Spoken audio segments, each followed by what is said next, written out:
County and say they're proud to wear a new title, a recovery-ready community. Recovery-ready means that we have a lot more work to do, but it means that we're on the right path. A county that's deemed recovery-ready means that the area is considered up to Team Kentucky standards in substance use disorder recovery efforts. Wednesday morning, Woodford County was the third in the state to receive this new title. We have taken the opportunity to do some self-reflection and to make this a better community for everybody here. County officials credited resources in the community that work tirelessly to prevent deaths via overdose daily. One group recognized for their efforts was Versailles Police Department. Each officer carries 2 doses of Narcan. Officers have administered Narcan to 117 individuals believed to be overdosing.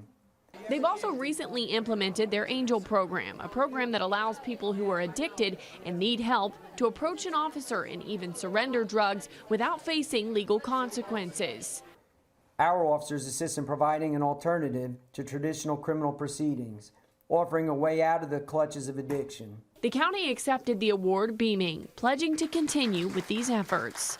Well, Woodford County is an extremely compassionate community, and we do everything we can to make sure that everybody feels their worth. And they say now that they're officially a recovery-ready community, that doesn't mean the work stops here. It only means that new, good work can begin. In Woodford County, Lucy Bryson, WKYT.